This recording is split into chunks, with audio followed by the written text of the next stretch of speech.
एक दिव्य बालिका की गलती से शुरू होती है यह अनोखी कहानी। वह कोई साधारण बच्ची नहीं बल्कि स्वर्ग से भेजी गई बच्चे देने वाली परी है। शरारती स्वभाव की इस परी ने एक दिन अपने गुरु की पवित्र झाड़ू चुरा ली, वही झाड़ू जिससे औरतों को संतान प्राप्त होती है। लेकिन जब उसने उसे बेपरवाही से लहराना शुरू किया तो पृथ्वी पर हंगामा मच गया। बूढ़ी औरतें गर्भवती हो गईं, जानवर लगातार बच्चे देने लगे, पूरा संसार अस्त व्यस्त हो गया। स्वर्ग के देवता घबरा गए और उसे रोकने की कोशिश की, लेकिन तभी उसके गुरु जाग गए। पकड़ी गई शरारती परी डर के मारे झाड़ू गिरा देती है और वो झाड़ू सीधे धरती पर गिरती है। गुरु क्रोधित हो उठते हैं। सज्जा के रूप में वे उसे धरती पर भेज देते हैं और कहते हैं, झाड़ू वापस लाओ और 9 लोगों की मदद करो जिन्हें सच्चे दिल से बच्चा चाहिए। हर मदद के बदले उसकी हथेली की एक पुण्य मणि चमकेगी। जब 9 मणियां जगमगाएंगी तभी उसे स्वर्ग वापसी मिलेगी। धरती पर उतरते ही परी को किसी के बच्चे के लिए की गई आर्त प्रार्थना सुनाई देती है। वह तुरंत वहां पहुंचती है। वहां एक सीईओ महिला है जिसकी शादी को 3 साल हो चुके हैं, लेकिन अभी तक कोई संतान नहीं। परी उसकी ओर देखती है और उसके गर्भ के चारों ओर काला धुआं देखती है। वह मंत्र पढ़ती है और वह धुआं छूमंतर हो जाता है। वह बताती है कि तुम्हारी संतान न होने का कारण दैवी नहीं, किसी की काली साजिश है। सीईओ को विश्वास नहीं होता, लेकिन उसकी आंखों में उम्मीद की झलक आ जाती है। वह बच्ची पर दया करती है और उसे गोद ले लेती है। जब परी सीईओ के घर पहुंचती है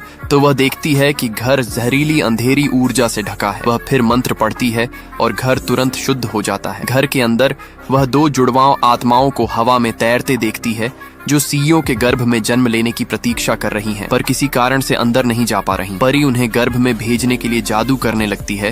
तभी अचानक नैनी और सास अंदर घुस आती हैं। वे सीईओ का मजाक उड़ाती हैं, कहती हैं बच्चा नहीं हो रहा और ऊपर से यह अनाथ बच्ची ले आई। उनकी बात सुनकर परी का गुस्सा फट पड़ता है। वह उंगली उठाती है और नैनी तुरंत अंडा दे देती है। सभी दंग रह जाते हैं। परी कहती है सीईओ माँ बनने के लिए नियत है, लेकिन नैनी के भीतर काली आत्मा छिपी है। वह उसकी टांग की ओर इशारा करती है और कहती है कि वहाँ एक रोती हुई आत्मा चिपकी हुई है। नैनी डर से कांपने लगती है, पैर अकड़ जाते हैं। परी सीईओ की ओर मुड़कर दृढ़ता से कहती है 3 महीने के भीतर तुम अपने खुद के बच्चे की माँ बनोगी। यह तो बस शुरुआत है, अब आगे क्या होगा? क्या परी अपनी झाड़ू ढूंढ पाएगी?